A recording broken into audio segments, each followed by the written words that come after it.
You are now listening to Discover Your Potential with radio talk show host Dan Gilman, Cindy Gilman's son. So listen, participate, be inspired. Know that you can discover your potential. Here is Dan Gilman. Hi, welcome to Discover Your Potential. I am Dan Gilman, Cindy Gilman's son. And it's a very exciting show today. I wanted to start off with something my mother actually read. We've got two wonderful guests here who are previous guests in 2019. I wanted to start off and read what my mother stated. Every once in a while, a guest will appear that sparks the spirit of my soul, not because we work the same way, but our experiences and beliefs are parallel, to teach people that there is more to our lives than here and now. And today's guests are two of these people. In great respect, I welcome Dr. Eben Alexander and his partner and co-writer, Karen Newell. Well, thank you so much for having us on, Dan. And it's a real honor to start off with your mother's sage wisdom, because we certainly bonded with her. What a fantastic interviewer. And she, doing this work with Discover Your Potential has been a gift to the world. So thanks so much for having us on. Yes, thank you. Thank you for being our guest. I truly appreciate it. I'm so happy and glad that you're both here on my mother's show once again. And I know she is glowing with a beautiful smile right now. Yes. So can Dr. Eben Alexander, I know you were here previously. Actually, I can't believe it's 2019 that we last had you both on.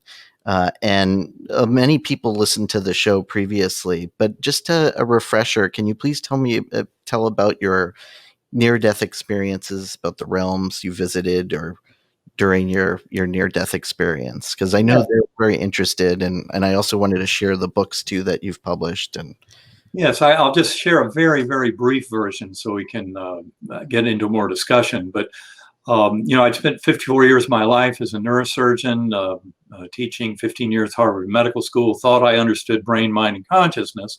And then November 10th, 2008, very suddenly, over a few hours early in the morning, went into deep coma due to a severe gram-negative bacterial meningoencephalitis. That's really about the worst kind of meningitis you can have. There's recently been a case report on my medical records that was even more kind of amazing than my own version of the medical records in Proof of Heaven.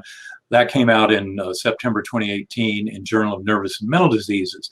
But the upshot of it all is that this was a perfect model for human death. My brain was very affected by this illness that basically attacked my neocortex. Modern neuroscience believes that the neocortex, the outer surface of the brain, that's the part that makes us human. And they believe that generates all the details of conscious awareness. So beautiful experimental prep to wipe that out with this meningitis. In those 7 days of coma, I had the most ultra real experiences I've ever had in my memory. It began in an earthworm's eye view, a very primitive, coarse, unresponsive realm.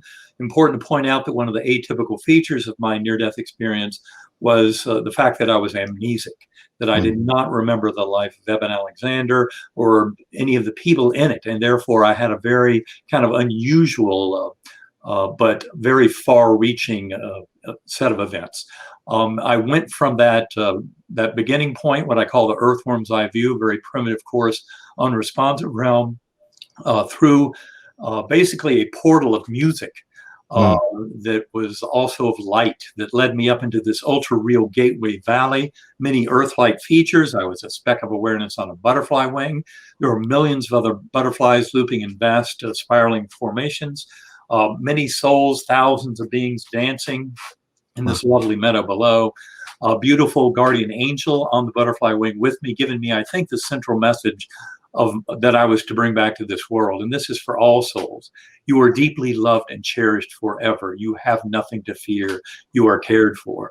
And yet that was only a stepping stone to higher and higher levels. I saw all of four-dimensional space-time collapsing down, all of that spiritual realm with all the richness where we would have our life reviews, reunite with souls of departed loved ones and with our higher soul, with that infinitely loving and healing God force. And then I went to even higher levels. That was enabled because the beautiful scenes in that Gateway Valley were being fueled by these angelic choirs that were swooping above and emanating chants and anthems, hymns that would thunder through me. And that's what ushered me up to the highest level, the sanctum sanctorum of the divine, the core realm, infinite inky blackness, but filled to overflowing with dazzling light. I mean, it's pure paradox because all of the dualities come together in that realm of the core. That's also the dwelling place of that infinitely healing God force. And I would cycle through those realms multiple times before finally I was basically banned from those upper levels, as I promised I would be. And now it was time to come back to this world. That's when I saw 6 faces. They were very important because they hemmed in the timeline of when all this occurred in Earth time. It had to happen between days 1 and 5 of coma. And then, of course, the last face I saw of those 6 faces was of a 10-year-old boy. And that was the first time that I felt a connection to this realm and felt this very strong need to come back. Even though I had no idea who this was, but his pleading with me, you're going to be okay, you're going to be okay. And this sense of soul connection is what drew me back to this world. It was my love for who I found out to be my son, Bond, 10 years old at the time, but I had no memory of him when I first came back to this world. But my memories all returned over about 2 months. And that's an extraordinary part of the journey. And I've spent the last 12 years working with Karen, my life partner in all of this, trying to come to a deeper understanding of it, and especially the role of meditation to return to it. And that's where Karen and her work with Sacred Acoustics is so important. She started a company that makes this powerful meditative technology to help me return to my NDE. And that's something we shared with many people. What are the key lessons you learned from your experiences? I think the most important lesson is that we're really all truly connected in a very deep sense through that God force. And this is something most near-death experiencers talk about. I mean, the life review is a beautiful example in the loving light of this infinitely loving, caring, and healing God. You go through a review of your life, and you know the good things you've done, where you've helped others and used love, compassion, forgiveness, acceptance, and made other people's lives better, contributing to the higher good. That always works well in that environment. But to the extent that our modern society is a bit polarized, people can be egocentric. What we can find is that sometimes things that we do just for ourselves, and that we do especially if they hurt others, they don't really work well in that environment. We learn lessons in that life review. And I think that's one of the most important lessons we can all learn, is about this oneness of connection. And it's something that's greatly expanded in the work I've done in the 12 years since, from a neuroscientific perspective of using meditation to re-explore, sharing other journeys with other people, this oneness of connection that, as Karen and I often say, the golden rule, treat others as you would like to be treated, in many ways is written into the very fabric of the universe. That's the most fundamental lesson that comes back from near-death experiences. And that's really the fundamental lesson that we're trying to share and grow this world into, is this oneness of connection, that how we treat ourselves and others with the true respect and dignity of the divine, eternal, spiritual beings we are, that's where this whole world can change dramatically. And it's something that's greatly supported by the neuroscience of consciousness, this notion of oneness, and that we're all in this together. But you really don't have to go any further than NDEs that have been around for thousands of years, because that's the deepest and most profound lesson that comes from the near-death experience community. And the modern scientific world is taking these much more seriously now, and that is a real gift. So that's something Karen and I work on really every day, is this kind of expansion of science to incorporate the spirituality and this concept of oneness and love as a very healing property for all of us. Yes. What we're working on right now is we are writing a 25,000 word paper Wow. as part of a contest. The deadline is August 1st, and the contest is sponsored by the Bigelow Institute of Consciousness Studies. And the question that is being addressed in this paper is, what is the best evidence that we survive physical death? And so we've been putting together all the evidence we can think of, and I'll share with you that something I think is incredibly key that not many of us realize, and that is that when we die, there are definite patterns that show up. And an incredible study that was done at Hospice Buffalo in New York by Christopher Kerr and the Palliative Care Institute a few years ago, all studies up until now had been at end of life were done asking the clinicians and the medical team that was around the patient what their observations were. But this time they asked the patients themselves. So in a number of structured interviews over many weeks, all leading up to their actual date of death, they tracked what he called their end-of-life dreams and visions. And what is so remarkable is that 88% of these participants reported having at least one end-of-life dream or vision. The most incredible statistic is that 99% of these people who had these experiences, they said they were real. They were not hallucinations. They were actual lived experiences. 99% of the people said, no, this is not a hallucination. It's the most, just like what Ebens just said, it was the most alive and alert I've been ever. And one of the most significant things that these people dreamed about was their deceased relatives coming to get them. And so this is just, when are we going to start trusting these people telling us they're not hallucinations? So many people dismiss Ebens' experience as a hallucination. People know the difference. And that's what's so exciting. And well, I would just add that from in my particular case, there's no reason to think it was a hallucination at all. Mainly based on the scientific study of my case. My brain, all 8 lobes of my brain were too heavily involved with full thickness damage from this infection, neurologic exams and lab values. I mean, this was a horrible case of meningitis that really had no significant chance of full recovery. Because you need a brain in order to manufacture a hallucination. Yeah, you need a neocortex. Yeah, according to neuroscience. All the details of modern conscious awareness, everything you see is put together in your occipital lobes in the back of your brain. Everything you hear is put together in the acoustic and temporal cortex. Executive function, language, body position in space. These things are all distributed in various parts of the neocortex. So once you get rid of the neocortex, which my meningoencephalitis did so effectively, you have no place left to have a dream or hallucination. So many people who hear about their parents who are dying, oh, my mother has shown up, oh, there they go hallucinating. It's not a hallucination. No, that's actually a sign of reality. Yeah, their loved ones are actually showing up. And so in this paper, we're setting out to really provide all of the evidence that supports this concept. And there is plenty of it. And so we're really hoping that whoever wins the contest, there's 50 entrants, and there will be 3 top winners and 11 honorable mentions, we're told. And whoever wins, whoever's the top paper, we really, really hope that this begins a serious conversation in the mainstream world about this topic, because so many people just dismiss it. And we need to start realizing this is how reality works. We don't really die when our physical body dies. That's incredible. Yeah, I not to bring up with my mother, but when she was, let me switch here.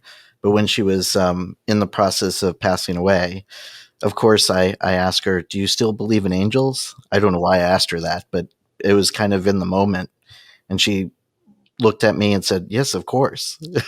She was with the angels. She was with you. Exactly. She was. Well, that's the beautiful thing about this. In fact, my mother passed in April of 2019. And it was an amazing experience for my 3 sisters and myself who were there at her bedside. She had been completely unconscious for 4 days there at the very end because of a respiratory thing. She was 99 years old. But her mind had been very sharp up until those last 4 days when she just was unconscious.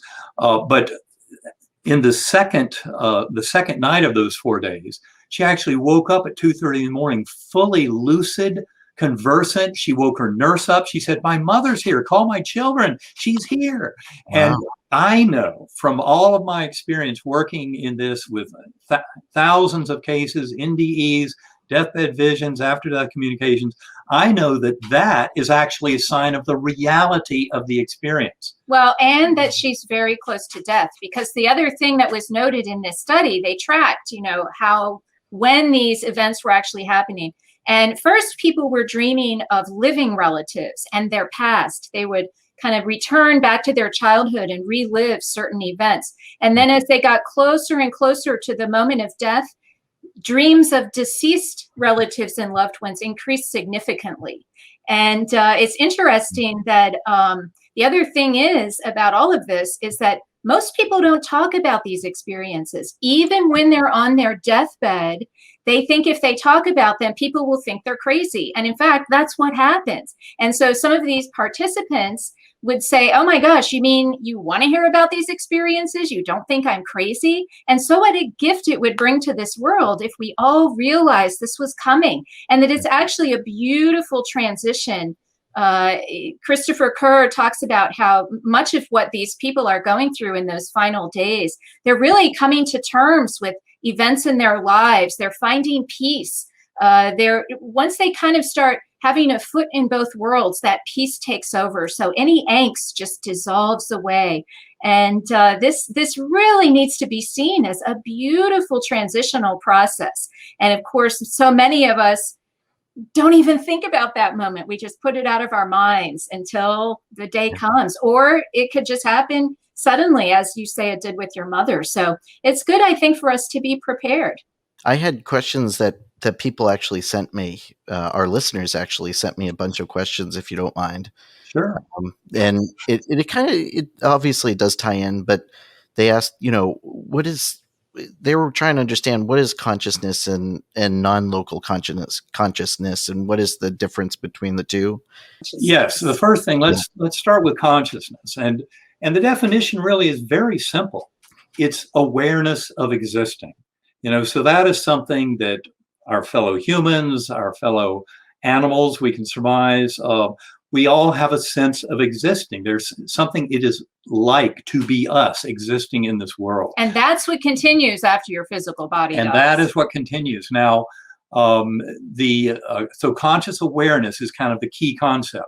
Now, it turns out there's a slightly kind of paradoxical twist to that in the full definition, and that is because there's also a body of information that is known as your subconscious or your unconscious that does play a role, but in the moment may not be immediately apparent as kind of conscious elements. So when we talk about consciousness, you also have to admit that there's a certain facet of consciousness that seems to be a bit subliminal, kind of below your everyday consciousness, and yet we can have access to it. And of course, go ahead. That is a region that we get into, for example, in dreams. You get into the unconscious, and a lot of the interaction in dreams has to do with working through the elements of the unconscious. But that's not what non-local consciousness is. No. Then, okay, so this is the consciousness we're talking about now is kind of your everyday consciousness of living in this world, and then, of course, the consciousness, this unconscious piece that concerns dreams and that kind of thing.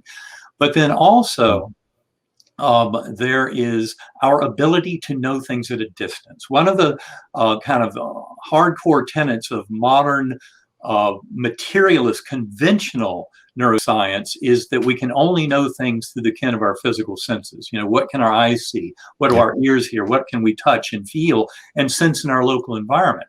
And so conventional science falsely believes that's all that our mind has access to. And yet modern psychology must admit through evidence in millions of cases that we also have access to information beyond our immediate here and now. And that's non-local That's non-local consciousness. And that presents, for example, in telepathy. If you want to learn more about telepathy, read Guy Léon Playfair's book, twin telepathy. He estimates 35% of identical twins have strong telepathic connections, so strong that, for example, if one of them burns their finger on a stove, the other twin 1,000 miles away could develop a blister and feel pain on that same finger.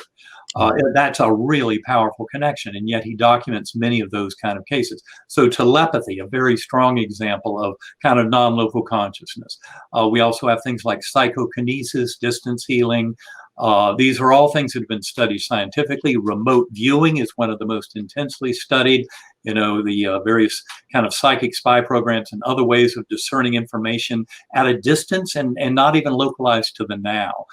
So these are all examples of non-local consciousness. And I would simply expand that list by saying that then you can move into things like near-death experiences and very similar in quality or shared death experiences, but they happen in people who are physiologically normal. A shared death experience is just like an NDE, but it, for example, happens if somebody maybe 1,000 miles from their mother who is departing the physical world right now, and her soul comes through them on the way out, even to the point where the bystander soul can witness a full-blown life review. That's an example of a shared death experience. Anyway, these are all examples, and then you can add that huge category of scientific material on the past life memories in children suggestive of reincarnation. Every bit of that is non-local consciousness, and there's scientific evidence supporting all of it. That's a big part of what we study and what many scientists study, trying to answer these questions. Yeah, I know my mother also interviewed, I don't know if you're familiar, you must be familiar, Bill Guggenheim. Sure. Yes. Yeah. Very well.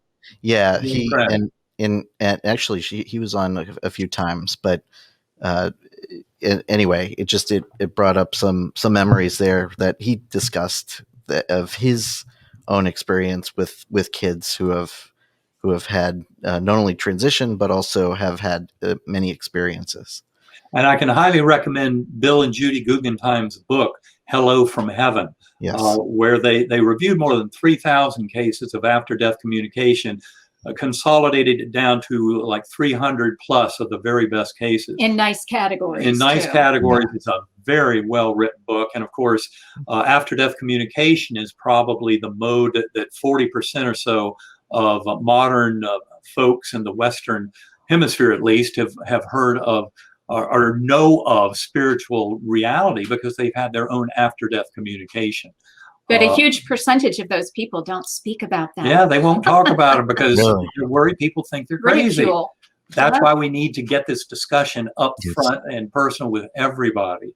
Because the more we understand about this, the better we can live our lives, knowing the deeper truth of our existence. Right. And some people call these extraordinary experiences. And what we're realizing is that they're normal experiences, but we just don't have the worldview that accepts them as normal. But in fact, they're just a normal part of being human. Yeah, it harkens back to what my own mother's probably perception of what she went through. I wish I could have spoken to her after or before, because she was so amazing, actually. And I'm always trying to reach out to her, and I've had a few signs. Well, I'd love to hear more about a few signs, because to us those are very, very intriguing. And I expect your mother would know how to deliver she them. would be one very good at kind of reaching back across the Apparently, it's up to that person, that energy, to create that. So what happened? Did you have some signs? I've had quite a few signs. One of which was, I don't know if you're familiar with 40. There was a book actually that Dave Kane wrote. His son passed away during the station fire in Rhode Island. Oh. And it was called 41 Signs of Hope. And Dave Kane, he and I are fairly connected because of my mother too, because they were really close friends, and because of all this, because Nikki actually came to my mother apparently, and that's how Dave Kane and my mom really met. Oh, wow. Close. Yeah, it was pretty incredible. But anyway, one specific sign was not only that connection and another friend of mine who was also connected to the station fire. But 40. So my mother passed away on 4/1/2021. But he pointed out, oh, it's 4-1, but everything seems to align with 41. It's kind of interesting. My grandmother passed away 4-10, and that was 4 years ago, in April, on Passover, and my mother passed away on Passover. Oh, wow. But occasionally, out of nowhere, I see a dime just drop. And I'm like, okay, thanks, Mom. Like, I was opening up some laundry or something, and there was no laundry or materials. I was just opening up, and then all of a sudden, from the ceiling or whatever, it just dropped in front of me. So I was like, I'm like, okay, because I always said, is she around? Yeah, those synchronicities are a beautiful gift of the ongoing connection we share with our loved ones, even after they have left the physical plane. Yes. Beautiful. Yeah, and I also got in touch with a medium, actually, who didn't know me, and it was very, very kind of an awakening experience, because I was going to have her on the show, but she said, I didn't even tell her about my mother at all, actually, and she brought up things that were relevant, like what's going on with their car and what but my mother was connecting in that way, so it was really interesting. It sounds like what my mother would say. Yes. Well, mediumship evidence is also part of this paper, because some mediums are quite talented at bringing through accurate information.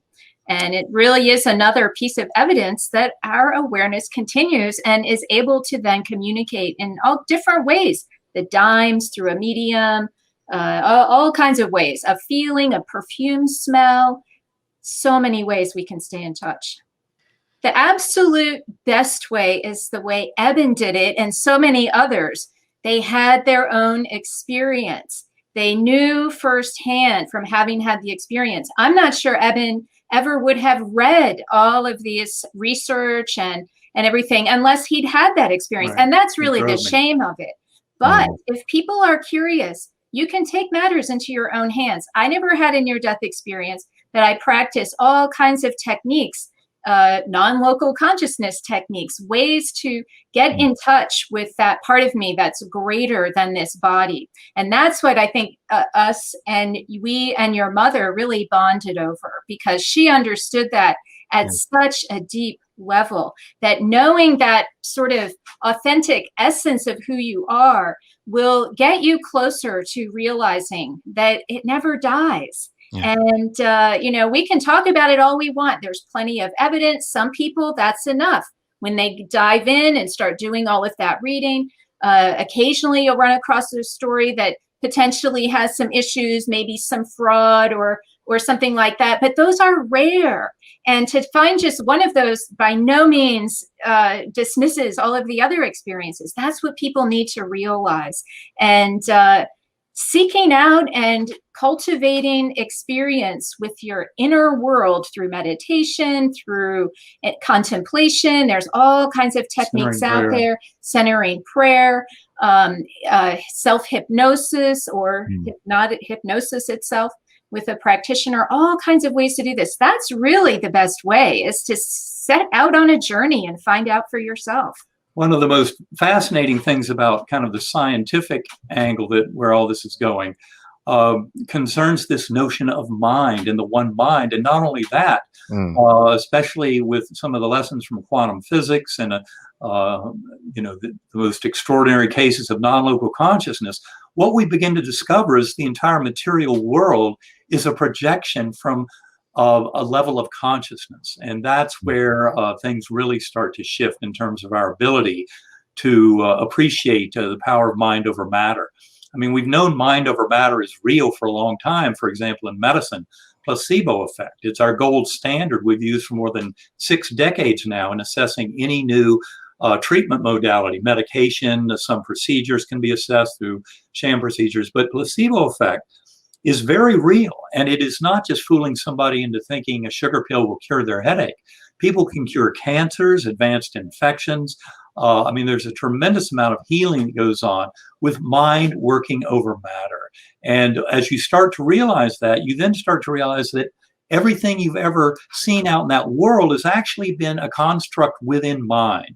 And although that sounds a bit deep and challenging to some people, it's definitely the territory you need to start investigating if you want to learn more about this. Personal experience comes from exploring within consciousness. This is why I meditate an hour or two a day. I use sacred acoustics. And we've written a lot about that in our third book, Living in a Mindful Universe. We discuss it in great detail.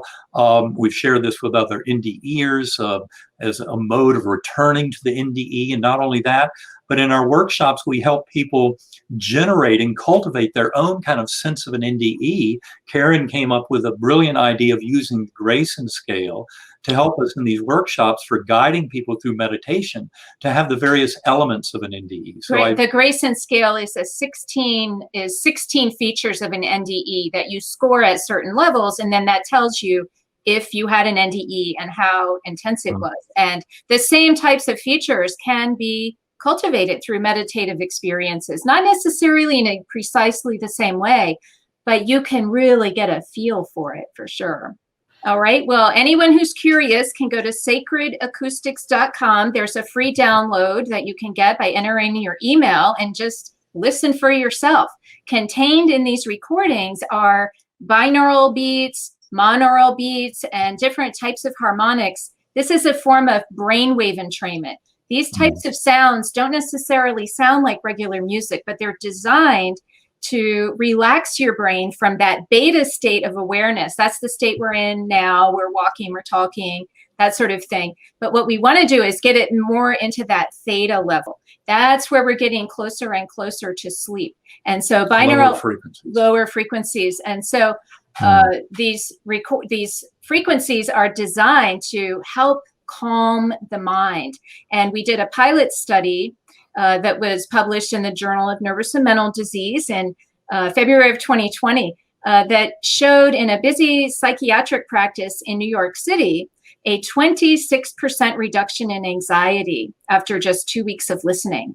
And so these frequencies aren't necessarily only for generating, non-local consciousness experiences. They also can just help you to relax, help you to sleep, help you to focus. So many of us have these very busy minds. I know mine is. And when I first tried to meditate, that's all that would happen is my thoughts would just constantly go.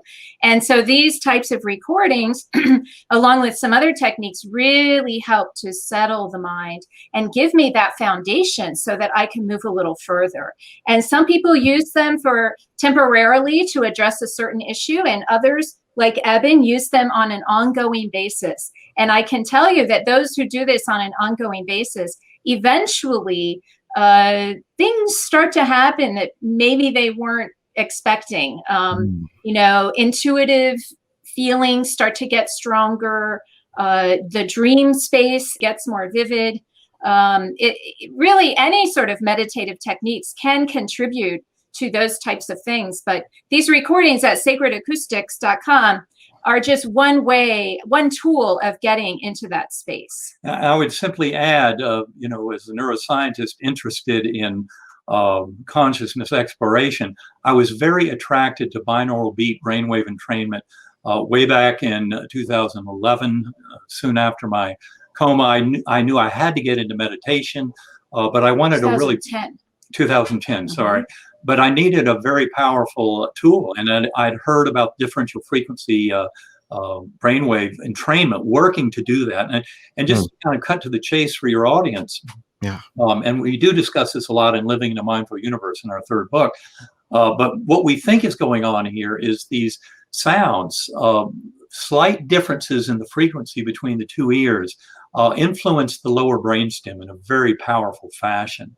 And in fact, this phenomenon was discovered in the mid-1800s by a Prussian physicist. He found that a pure tone in one ear and a slightly different pure tone, say, for example, 100 hertz, 100 cycles per second, one ear, 104 hertz in the other, gives you a 4 hertz wavering signal, this powerful wah, wah, wah, wah, that's deep down in the brainstem. And that seems to work in liberating conscious awareness from the here and now. And what I believe is happening is it's really creating such a strong resonance between that lower ignition system in the brainstem and the upper, what are called thalamocortical loops in the neocortex, that it's actually allowing kind of a monotonization of the information processing there to allow your conscious awareness to go free. But you don't have to understand. You don't have to understand the mechanism at all. You just have to experience it. And it's important to listen through headphones. Headphones do give you the maximum amount of power from these tones. And I'll tell you, if you're interested in those recordings that help to reduce anxiety, we have put them into a bundle. We call it the Whole Mind Bundle.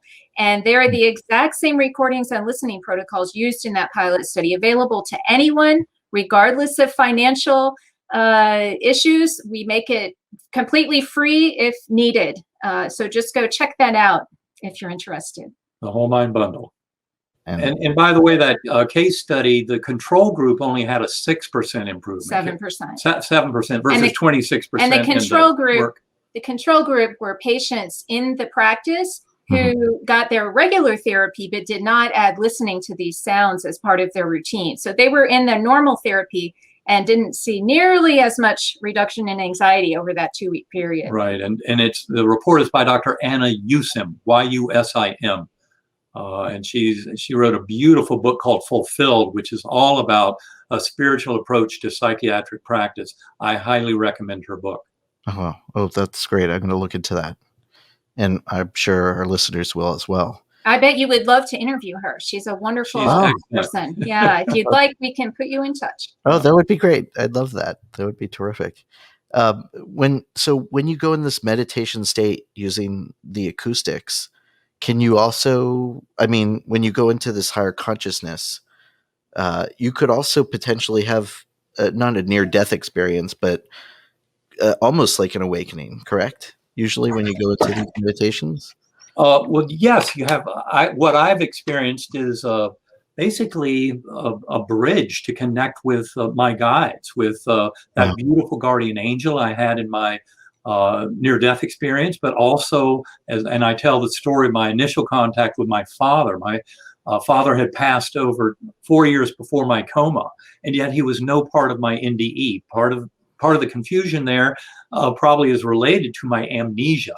But the amnesia was a very crucial element. But I explain all this in detail in Living in a Mindful Universe. But I did encounter my father's soul early on with this kind of differential frequency brainwave entrainment, and he has returned to me periodically as a very important guide. Now, I will confess, I can't always successfully connect with him in meditation. And you also do not have the same hyper real. Yeah, that's the other thing I must admit, is the meditation has been very powerful as a way to develop my relationship with all the elements of my NDE, and really to kind of relive and carry on with the energy and the healing power and information of that NDE. But as Karen points out, I have not yet fully duplicated that ultimate ultra reality that I experienced deep in coma in the Gateway Valley and in the core realm of things being way too real to be real, much more real than this world. People often mistakenly think that an NDE is kind of dreamy and murky. No, this light in these bodies in the material world is dreamy, murky, and not that realm. And those hospice patients say exactly the same thing. Really? That dreams and visions are more real than real. They use the exact same language to describe them. And many people wonder, well, near-death experience, they didn't really die. So how do we know if that's what really happens? Well, all you have to do is look at those folks who really died. And at least what's happening leading up to that moment of death is precisely the same. And so I think we need to start realizing that near-death experiences really do give us a peek into what we can all expect. Yeah, I could do multiple shows on this. There's so many topics. There's so many, and especially with all the bereavement, with the COVID crisis, with 100,000 dead and many of them dying alone. There's a lot of bereavement and grief going on in our society. So this whole narrative is so crucial, because what it reminds people of is the absolute reality of our ongoing connection with our loved ones, even after they've left the physical plane. And that is a crucial thing to bring to this world's attention with all of the death that's gone on with the COVID pandemic, and certainly with everything going on in this world. We need to be more connected, be able to trust this universe a lot more. And we certainly can as we become more involved in this kind of work and understanding, personal exploration, meditation. All of that is crucial. You know, our ego mind kind of runs so much of our existence in these material bodies. It's one of the things I love about meditation is the very first thing I can do is let my ego mind ask a question, state an intention, but then my ego mind, Eben Alexander's little ego, goes into time out. And that's when my higher soul that I first came in touch with, my NDE, can really burst forth in this extraordinary meditative experience.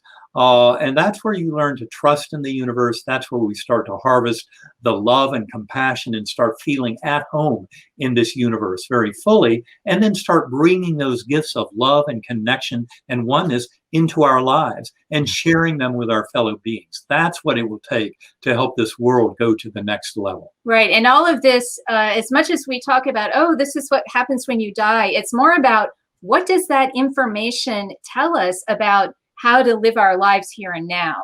That's the most important thing. All of the things that Eben just stated, really, you know, near-death experiencers and those people who are dying, they touch this very peaceful, loving energy. And just imagine a world where we could bring that energy into our bodies, and the heart naturally radiates it to the world around us. And so the more of us who can really get in touch with that energy, the more we truly are bringing it into this world here and now. And doesn't the world need more love? We do. and realizing we're all in this together. Yeah. So we really should all be helping each other at every turn. Yeah. And the kind of political polarization and conflict, ongoing warfare, you know, the violence we see kind of reemerging after the pandemic. This is not really who we are or should be.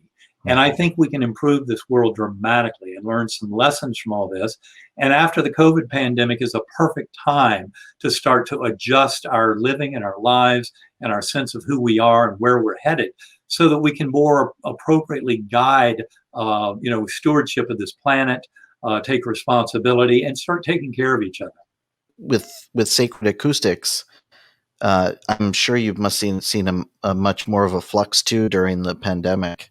Well, that is precisely the time that I made the Whole Mind Bundle available at no cost for those who have that need. I reduced the price significantly and then have a free option because I didn't want anyone to be left out of this. Because as someone else takes the time to calm their mind, the rest of us benefit.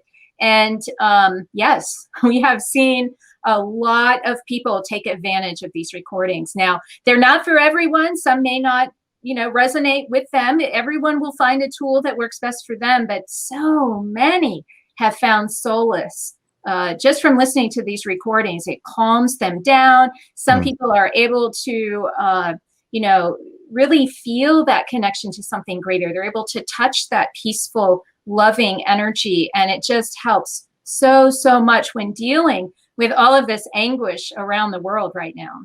The other thing I would point out about the pandemic is early on, all of our, we had workshops and all kinds of work scheduled for 2020. And then way back there in, you know, February and March, everything started getting canceled. Yeah. And Karen had the brilliant idea to start a bi-weekly webinar, and we would invite guests who we would normally encounter at these meetings and conferences. All of our friends and colleagues. Presentations.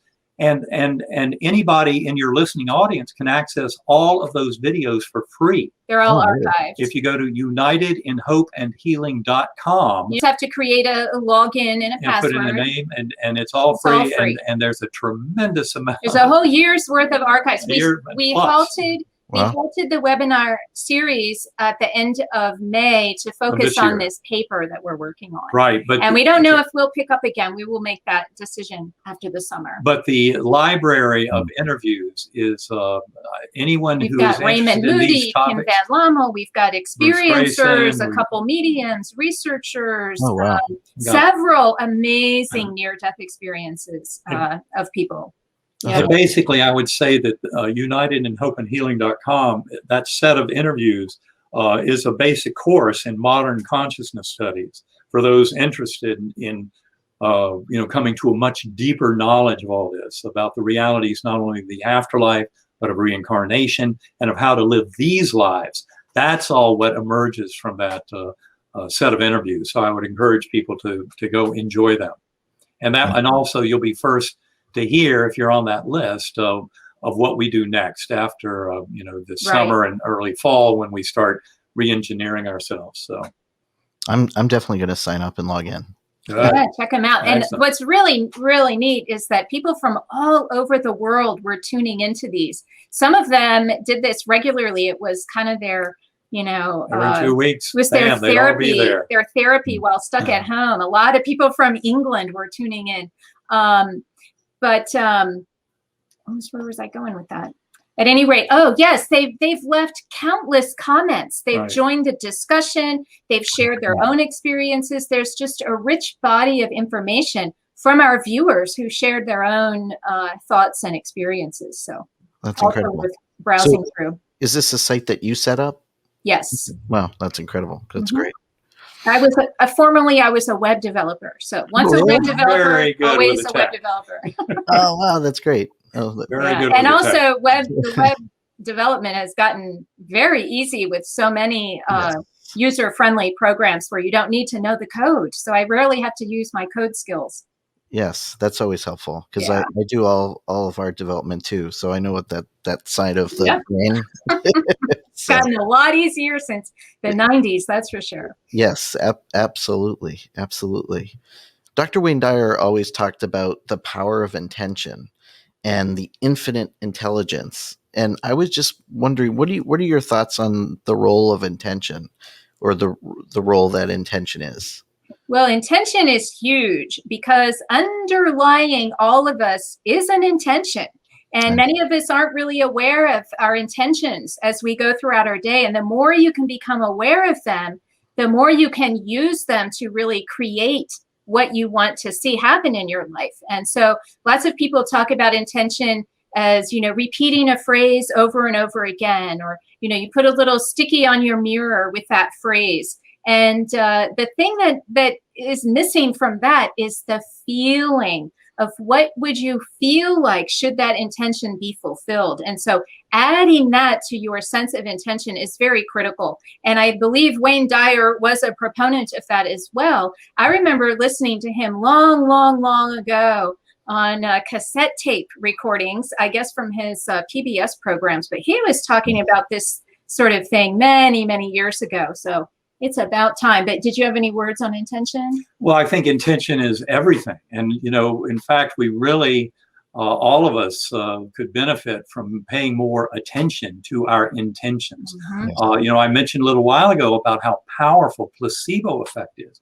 If we have the kind of power to cure cancers and heal very challenging infections and things like that with the power of mind, which has been well demonstrated, then of course we can also influence many other aspects of our life.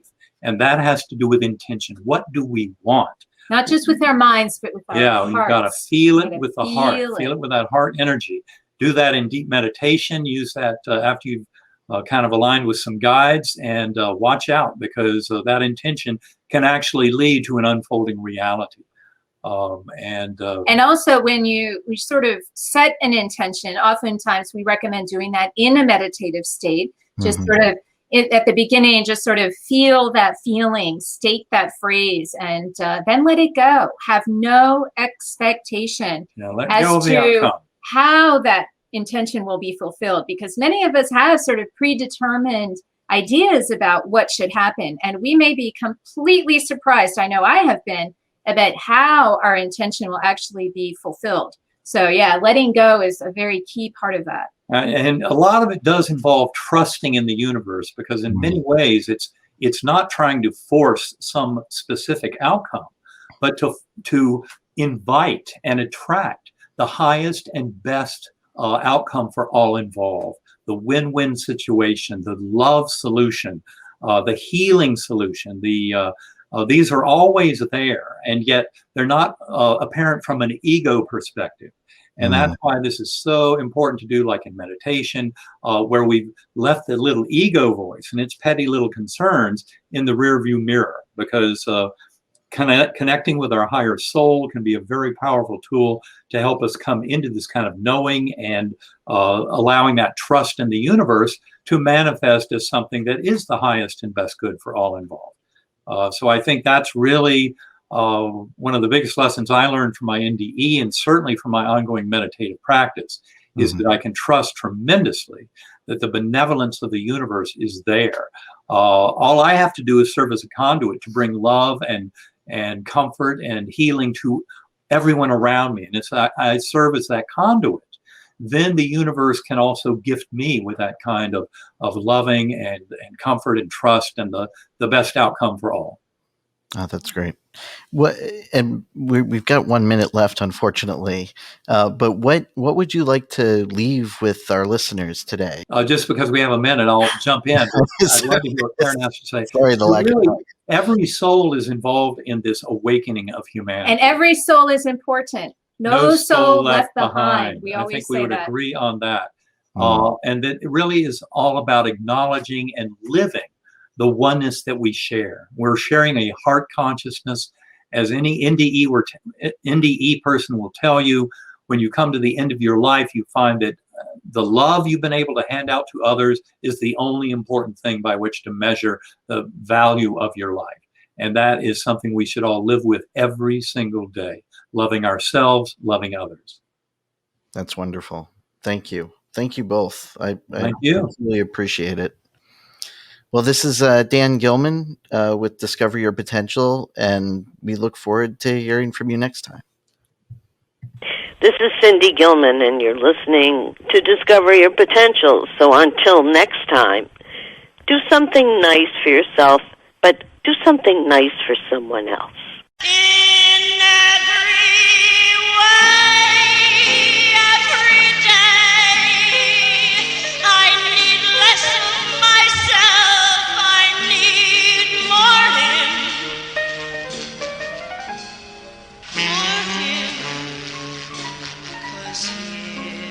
Is the only music that makes